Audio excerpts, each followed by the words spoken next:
لاہور میں ایک خاتون جاتی ہے فنکشن میں، وہاں واویلا مچ جاتا ہے کہ اس نے قرآن آیات والے نعوذ باللہ کپڑے پہنے ہوئے ہیں، پرنٹ کیے ہوئے جس پہ قرآن آیات ہیں۔ اچھا، یہ واقعہ لاہور کا ہے۔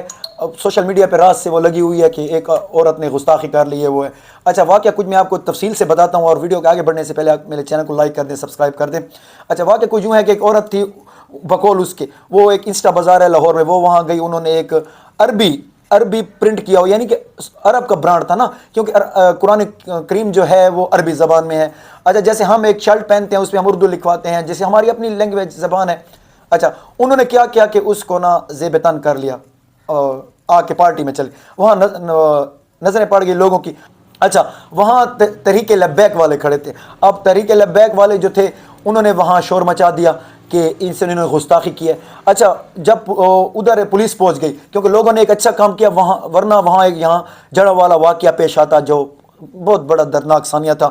خاتون کو بھی اللہ نہ کرے، کیونکہ ہم جو پاکستانی ہیں وہ مذہبی لحاظ سے کافی جذباتی اور یعنی کہ ایکسٹریم دماغ رکھتے ہیں، سخت رکھتے ہیں۔ وہاں ایک اے ایس پی تھی شبانہ نقوی، وہ وہاں پہنچ گئی۔ اچھا، انہوں نے وہاں آ کے سب کو ٹھنڈا کیا اور عورت سے جا کے سائڈ پہ لے کے ان کو کہا کہ، اس نے کہا کہ عورت نے ان کو کہا کہ میں تو نارمل یہ لے آئی، عربی برانڈ کا جوڑا تھا، میں نے پہن لیا، اس میں کیا۔ اچھا، لوگوں نے کیا، اچھا پولیس والوں نے یہاں ایک اچھا کام کیا، پولیس والوں نے یہ کام کیا کہ وہ اس کو ساتھ لے گئے، اور جو تحریک لبیک والے تھے وہ بھی ساتھ ان کے چلے گئے تھانے میں۔ وہاں عورت بیچاری روتی رہ گئی کہ میرا تو یہ مقصد نہیں تھا جس کو یہ رنگ دیا جا رہا ہے، کیونکہ میرے سسر جو ہے وہ حافظ قرآن ہیں، اور میں خود ایک مذہبی گھرانے سے ہوں، اہل سنت سے تعلق رکھتی ہوں، اور میں قرآن اور حدیث اور کا سوچ بھی نہیں سکتی گستاخی کا، یہ تو لباس تو پہننا دور کی بات۔ اچھا، انہوں نے یہاں معافی مانگ لی۔ اچھا، اب واقعہ کیا ہوا، اب جہاں جو طریق لبیک والے کھڑے تھے انہوں نے اس خاتون کو وہاں برقع بھی دیا، کیونکہ خاتون نے جب سے شبانہ نقوی سے اے ایس پی جو تھی انہوں سے جو ہی بات کی نا، وہ پھر انہوں نے اس کو برقع دے دیا اور وہ لباس اس کا چھپ گیا۔ اچھا، اب میں حقیقت آپ کو بتاتا ہوں، جہاں تک میں نے وہ کیا ہے، اسٹڈی کیا ہے، سارا دیکھا ہے، ویڈیو سب چینل کی سارا واقعہ دیکھا ہے۔ اچھا، وہ ایک عربی برانڈ کا سوٹ تھا۔ وہ عربی برانڈ جو ہے وہ آپ مارکیٹ میں آپ چلے جائیں آپ کو بہت سے برانڈ ملیں گے، وہ جو بھی آپ جیپنیز لیں گے وہاں جیپنیز لکھی ہوگی، کیونکہ ہمارا قرآن حکیم فرقان حمید جو ہے وہ عربی زبان میں ہے۔ اچھا، اب وہ اس پہ جو بنے ہوئے تھے خلق یا ایسے لفظ بنے ہوئے تھے، ہے خواہ ایسے تھے، اس پہ جو وہ اوپر آتے ہیں جیسے قرآن کے اوپر لکھے تھے وہ اس پہ لکھی ہوتی۔ حالانکہ میں نے اس ان فوٹیجز کو غور سے دیکھا ہے، اس میں کہیں بھی کوئی آیت، جیسے قرآن ہم سب جانتے ہیں کہ یہ آیت ہے، مشہور آیت ہیں، سب کو پتہ ہے یہ کہاں سے سٹارٹ ہوتی ہے، اس میں کوئی کچھ بھی ایسا نہیں تھا۔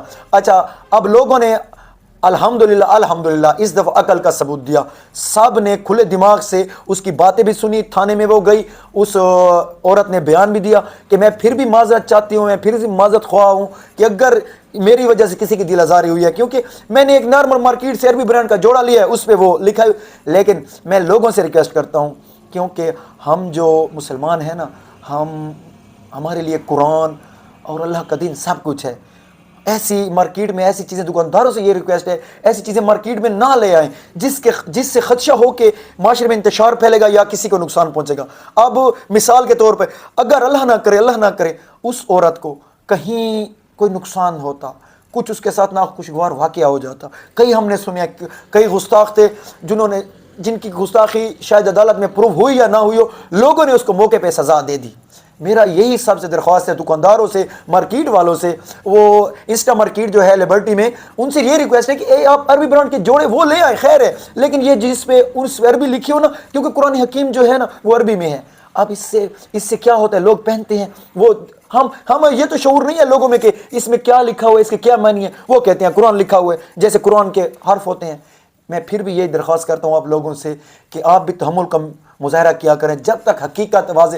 اور ایک میں آپ بات کرنا چاہتا ہوں، ہم اس وقت پاکستان میں رہتے ہیں، یہاں ایک قانون ہے، ایک تھانے بنے ہوئے ہیں، عدالتیں ہیں، کچہریاں ہیں، ایک نظام ہے قانون کا۔ آپ ادھر جب ایک بندے نے غلطی کی ہے اس کو سزا ہمارا قانون دے گا۔ شریعت کے معاملے میں ہمارا قانون الحمدللہ سخت ہے، اس میں لچک نہیں ہے، چاہے ختم نبوت کا ہو یا قرآن کی بے حرمتی ہو یا دوسری شخصیات جو ہمارے اہل بیت علیہ السلام ہیں، صحابہ کرام ہیں، سب کے لیے قانون سخت ہے۔